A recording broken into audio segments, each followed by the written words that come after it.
good morning. Good morning. This is Brad. I'm with my beautiful wife, Tiffany, authors of the Hustle and Flow podcast. We've been vibing all morning, talking about stuff and enjoying spending time with our friend and producer, Pastor Michael Stamps, the man, the myth, the legend. He's a fishing legend. Yes, he is. And he won't tell anybody where he catches the big fish. Where the honey hole is. But I don't know. And you know your secret would be safe with me, right? I mean... Yeah. But I'm telling you, people look at his stuff and they're like Google imaging, trying to figure it out. You know what I'm saying? Triangulating. You know what I mean? Like, they're probably trying to tap his phone and want to just to see where the man is pulling these big fish out. But he's a master fisherman, following after the big man himself.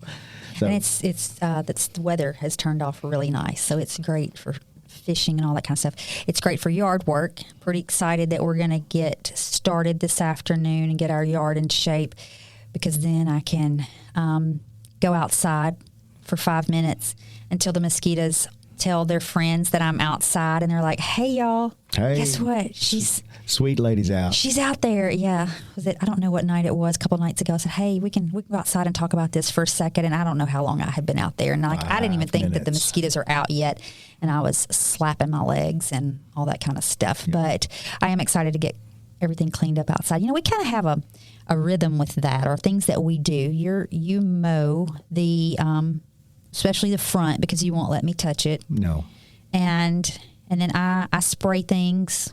I'm the chemical person. I spray everything. I do the pressure washing, and I love to pressure wash. I would love to get a new pressure washing rig this year, and then I would probably do it for free, but anybody that just wanted me to come pressure wash, because I love to pressure wash.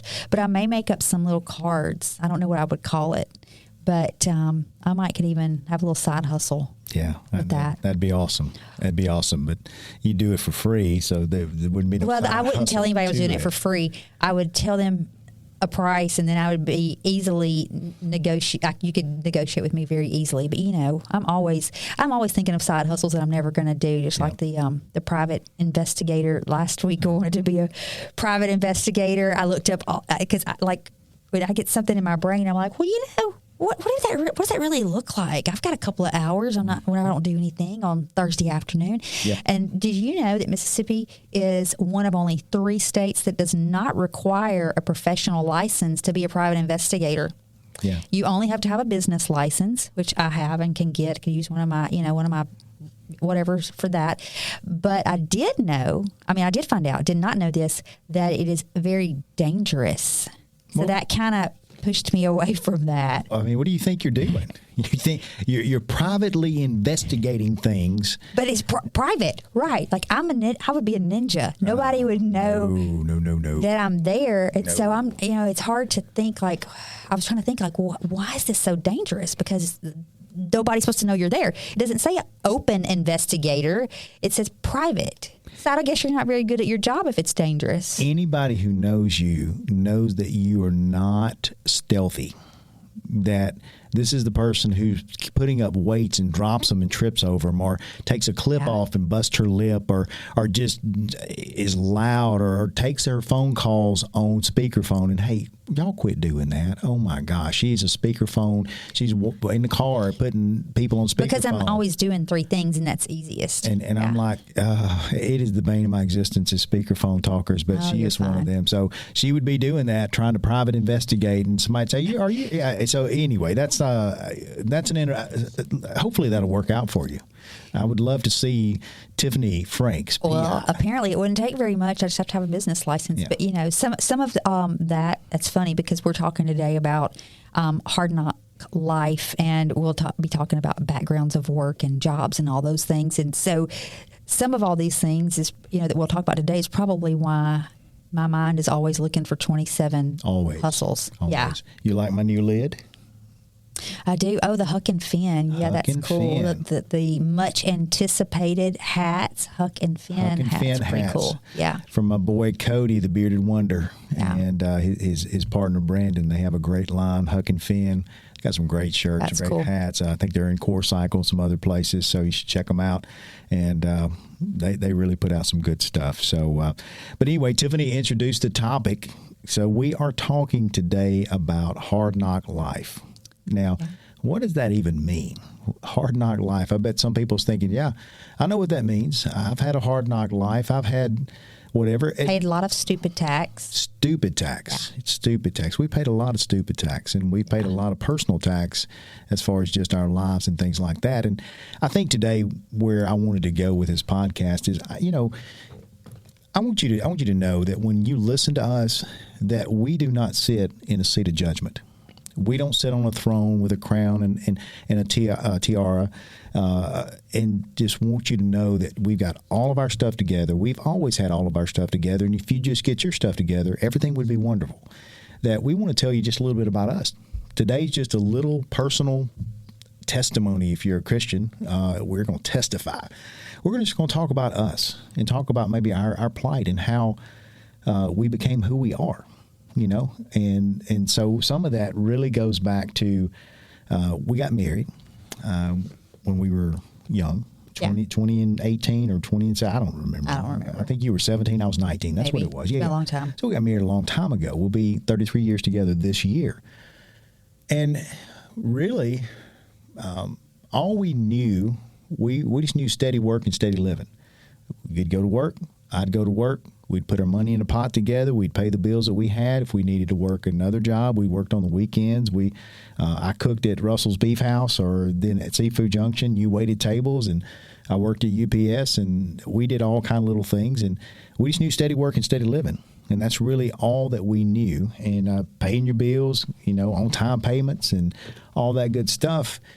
And really didn't have any adversity. I mean, we might have had marriage adversity, you know what I'm saying? But as far as any other things, we didn't have a whole lot of adversity. We didn't have a whole lot to work through because we're just working through life and raising kids and paying bills and fighting and making up and fighting and making up and all that good stuff. And so I remember when we took our first job as a church person, we went down to Vicksburg, took a full-time job at a Baptist church there, and was on staff, youth pastor, and you were raising little kids, and I was an idiot, just to be honest with you. I mean, I love, don't misunderstand. I love God, and I loved the ministry, the kids, and things like that, but I was just an idiot too. And I remember, guys, I'm going to tell you something, and women, do not stone me when you see me, but I came home one day, and we had little kids. 2 little kids, and she was pregnant with the third. I believe that's correct. Yeah. And golly, I better not even say this, but I'm going to say it. I came home, and she had her hair up in a bun and was in her muumuu. I don't know if it was a muumuu. She had something, some kind of clothes on that she'd been raising kids in. And I said, maybe you should fix yourself up a little bit sometime.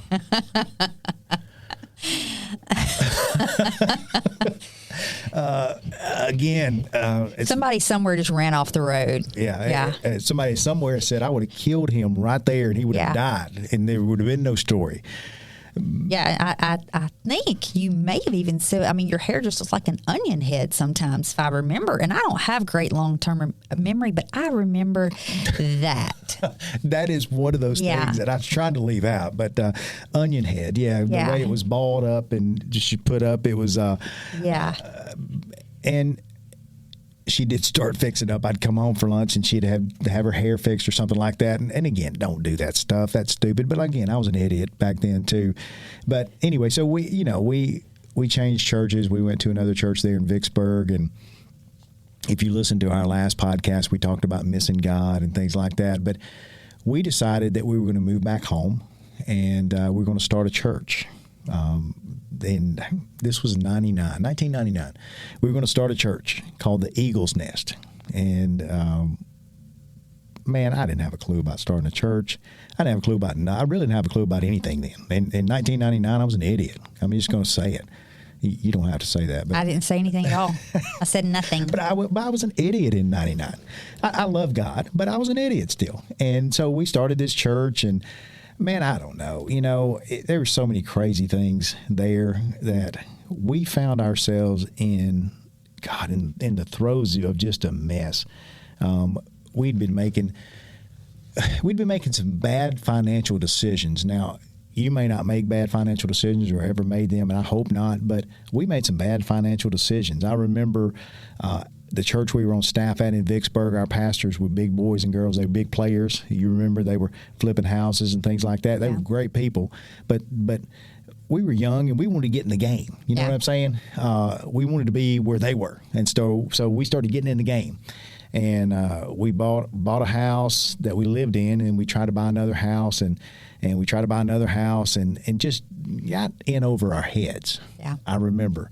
And I laugh because I think about Sue one time when we brought her over to see a house that we flipped. She said, "Oh my God, what did y'all do all this for?" She said, "This is horrible."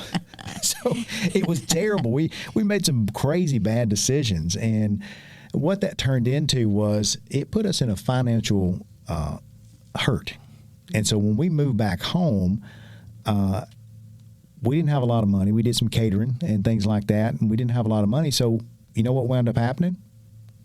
We lost it all. You remember? Yeah. Losing everything, going to bankruptcy attorney and losing everything we had.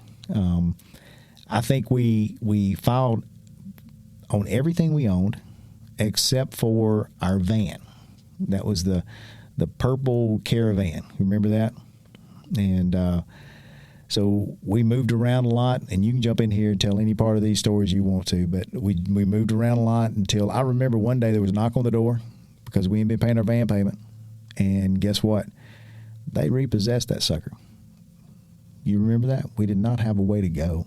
They repossessed our van. Yeah. So well, and that's one. I don't have great long-term memory, so I probably am blessed to not have every single memory that you have.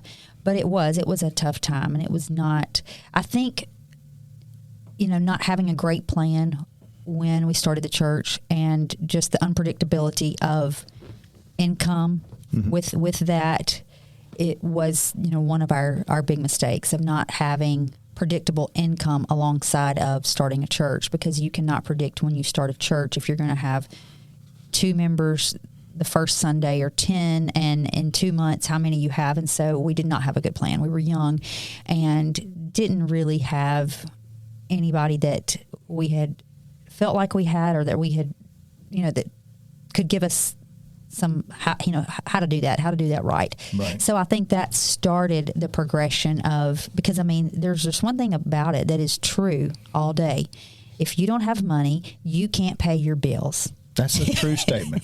That is true. Yes. So we started kind of behind, what is it called, behind the 8 ball or whatever, because we did not have dependable income to do the things that we were doing. And so it did not take long for our obligations to start catching up to where we didn't have the money. We couldn't pay them. We were trying, and it didn't make sense at the time. We were young and thought, okay, well, we're doing the Lord's work. That's right.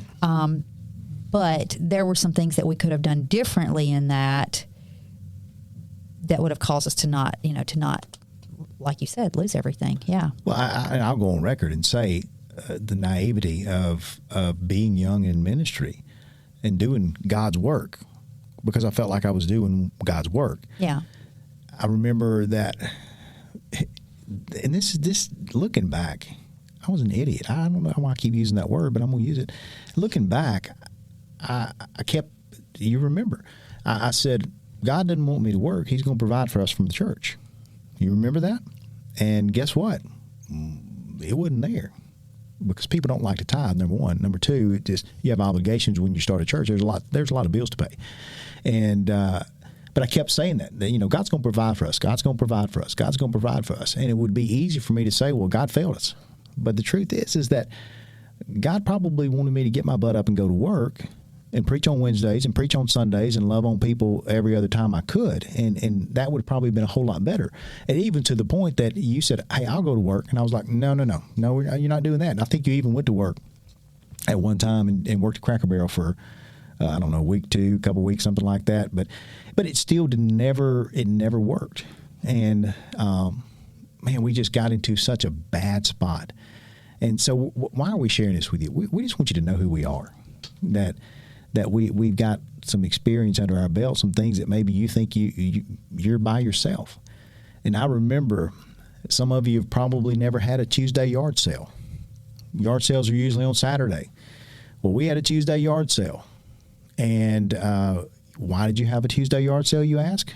Do you remember why? No, you might as well just stop asking me if I remember, because there's a good chance. There's a good chance I don't. It's 50-50. Yeah. We had to pay the light bill, or they were going to cut our power off. Yeah. And so, you know what we did? We woke up that Tuesday morning and thought, they're going to cut our power off today if we don't come up with some money. So we started getting stuff out of the house, and we stuck it in the front yard, and people started stopping by. And so if you've never had a Tuesday yard sale, you really don't know what you're missing. And you know, I talked about that repossessed van. There was a caveat to it. We'd taken both of the seats out. Oh, yeah. And we were able to sell those 2 seats out of the van. So somebody wanted to put it in their bus. And so that worked out well. We sold the 2 van seats, and we sold some other things, but we were able to get enough money together that we had to pay our light bill for 1 more month. And you know, I go back to that house. And I still know the house. It's in Verona, right there next 45. To Dollar General. I don't know if it's still there. But we lived in that house, and it got to be where we couldn't pay our bills either. We couldn't pay the house payment. We couldn't. And here's where we found bottom. I remember finding bottom. Your grandfather had went to the nursing home, and he had a house at that time, and his house payment was just a small amount of money, if you remember. And we found bottom. And I remember going back to that house, and it was just, I'm telling you, it was just a terrible time of us finding bottom.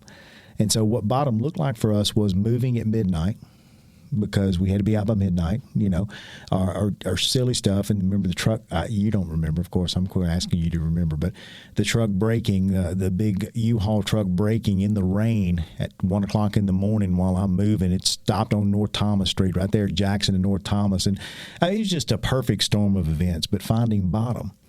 And I can tell you, it was a really terrible time in our lives, because we just had made some terrible decisions. And I remember, you know, going back to, you know, we had to get on food stamps. And I think it's EBT now. I'm not sure, but we had to get on food stamps. And I remember, and listen, if that's you, I commend being able to have something, you know, to be able to feed kids and things like that. There's times in your life where you need those. And I'm going to be honest with you, we needed those at that time. We could not take care and feed our kids at that time. And there were some problems that we had. But I remember being embarrassed because we had food stamps. Back then, it was a book of stamps. You know what I mean? And I'd have to stand behind my wife at Walmart like I was looking at the National Enquirer, you know what I'm saying, while she was paying with food stamps, because I didn't want anybody to know that she was paying with food stamps. And our kids were on Medicaid. We didn't have any insurance, and it was just a terrible, terrible time. And I remember having to go to my mom and asking her if she would help me buy a vehicle, and she had to co-sign for me. I'm in my 20s with 4 kids, lost everything I had, and I had to get my mother to co-sign for me to get a van. You remember the Dirty Dog? Yes. You do remember the Dirty Dog. Okay. Yeah. Well, the Dirty Dog was about an $1,800 van that the air didn't work. And so we went from having this or having that to driving the Dirty Dog. And I'm telling you, we hit bottom. And when we hit bottom, it got to, eventually we moved, we talked about in the neighborhood, the crime-ridden neighborhood. And it was a rough neighborhood. And, you know. Well, the neighborhood in itself didn't appear in daylight to be that terrible. I think it's just the location of it in town to just different things and foot traffic, which led, you know, to crime happening to us when somebody decided to come in through the bedroom window and rob us in the middle of the night. While we were home, we were very, very, we were very, very fortunate that the window they came in through was one of the kids' rooms, and they were at the grandparents that weekend. I think it was Easter weekend. Yeah. And so, you know, I remember waking up and seeing their feet at the end of my bed. Yeah, very grateful that they were the grandparents, and that, you know, we were the only ones there. And so, yeah, I mean, and yes, things like that could happen anywhere, but there was a high probability that it was going to happen, you know, where we lived. Yeah. Yeah. Well, and I think that just some of that when we hit bottom and we got to a place to where we didn't like where we were. I think we woke up one day and thought, this sucks. This really sucks. I don't want to be here anymore. Well, and I think you can even say, like, how did I get here? Yeah. Because, you know, like that, what our lives looked like at that point did not look like what our lives looked like when you were at UPS and we owned a nice house and, you know, cars were dependable and all those things, and we had nice furnishings. It's night and day what that picture looked like versus what the picture looked like of when we were at the very bottom with everything. Yeah, and I think that's it. I think when we hit bottom, we both realized that we were at bottom, and we thought, how did we get here? Well, I mean, it's a series of events, and I'll be honest with you, it was a series of bad decisions that got us there. But we were able to work through some of that, and we were able to get out. So how, you know, how do we get out? You know, you had to sacrifice. Oh yeah. You remember just some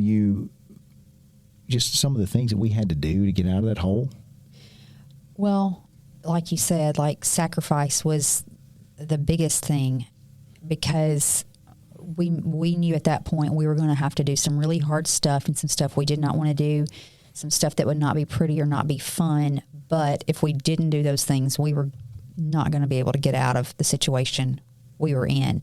So that did start the coming back from that, you know, was hard.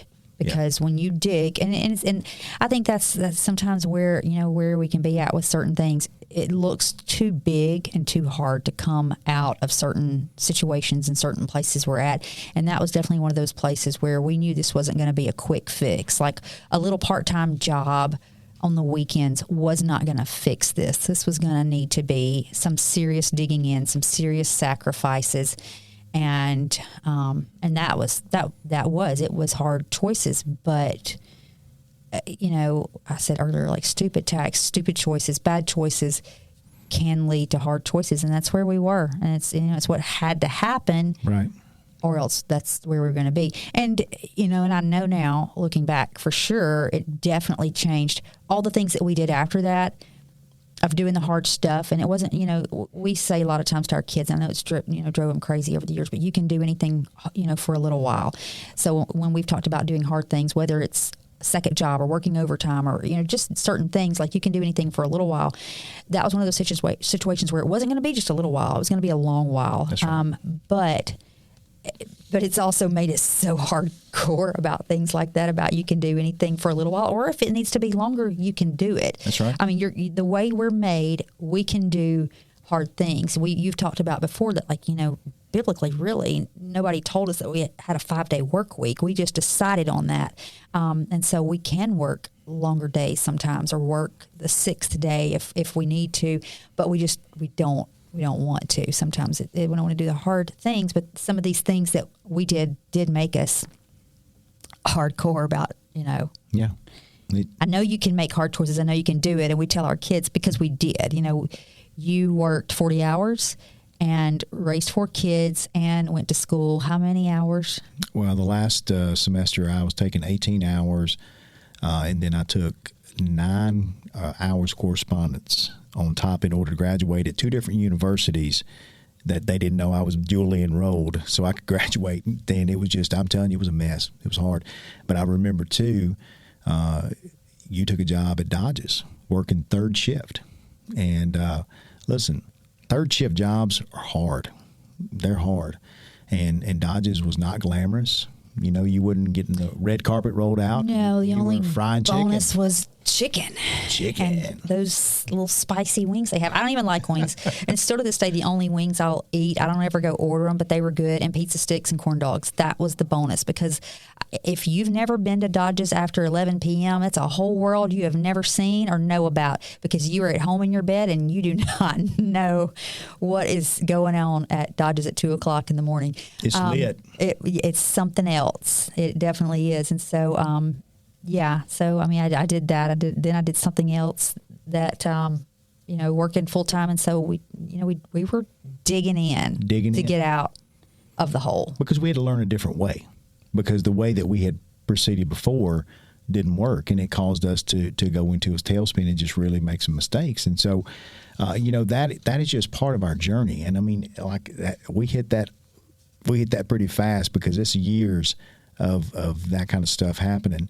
But I like what you said, is that we did sacrifice and we did learn a different way, and we dug in, and it did take years. I'm telling you, I remember I remember working second shift at Daybright, and oh man, I mean, I didn't want to. I remember you guys would come at my lunch break, and Cade and I would throw the baseball or football in the parking lot, and not being able to see my kids at night, or you working third shift and me and you not being able to go to bed together and things like that. It was some crazy times. And so when I look back and I'm thinking, here I am today, able to own a business or two, being able to be part of people's lives, and having my kids and having you still, it's phenomenal. And I don't take that for granted, because I'll be honest with you, I don't really want to go back down that road. That was not a fun road, but I think it made us better people, and it made us appreciate a whole lot more. Oh yeah. I grateful is just, something I feel like I try to be in, and that comes easy to me, because I know what some of that was like. And so I am always very grateful. I'm grateful to God, but then I'm also grateful to people. I appreciate anything. I can remember the smallest of things, when somebody does something for me, so I think some of that gave me a very grateful heart for everything that God or, another person does for me.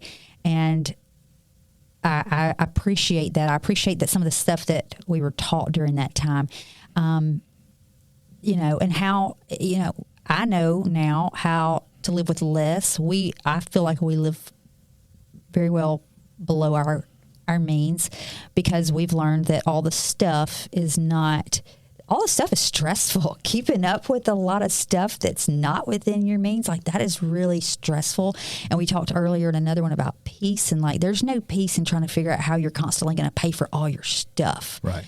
And so, if my stuff is less than stuff I could have if I was paying for multiple things every month, then that's okay. Right. Because there's a peace in not having to worry about how I'm going to, we have one of our vehicles that we've ran up miles on, the transmission just went out, but it's paid for. Yeah. So now we have to, make a decision. Do you fix the transmission? But it's got almost 300,000 miles. It's, an old Lexus truck, and they live forever. But this one, unfortunately, only lives to 89,000 miles. Yeah.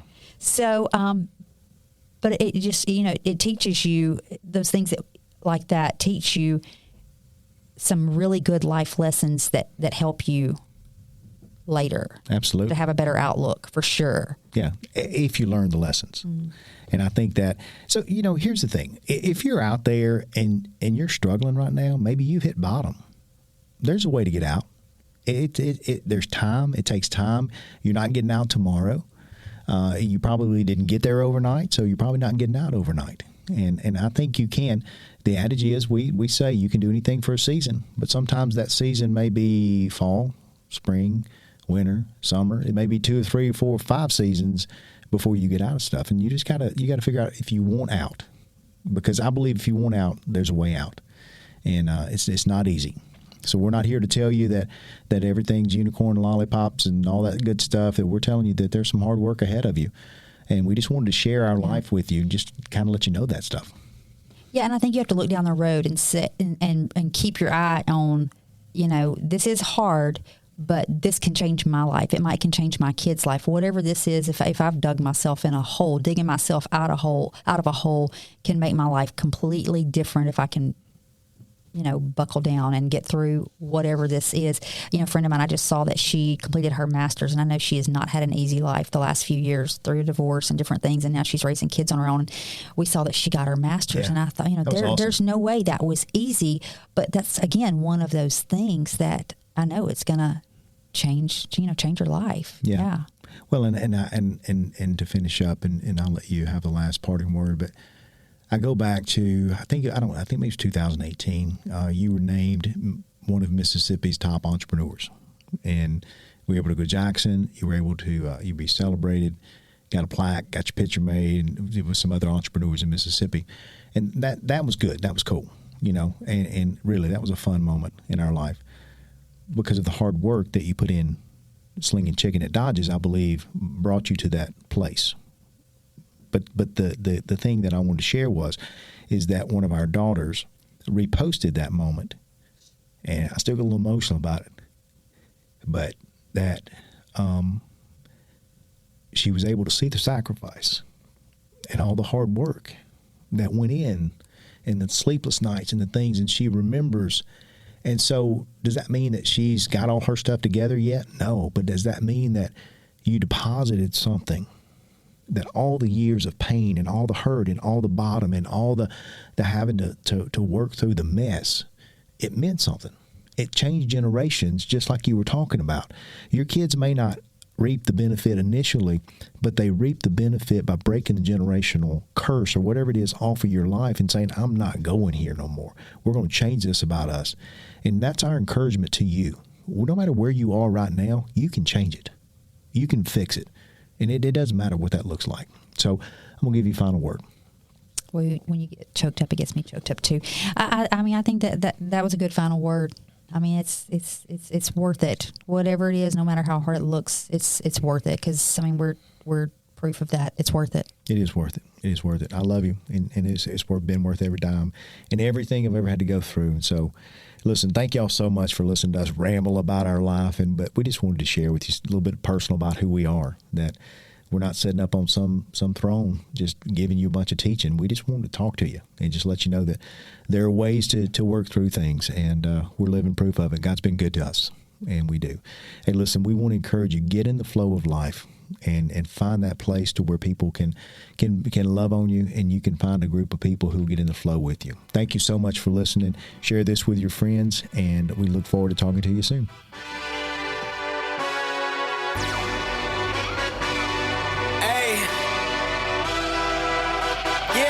Let's see how you do under pressure. Oh, yeah, I've been wanting this forever. I've been in the field with whatever they throw at me. Brush it off, pick myself up, moving on to the better. Okay.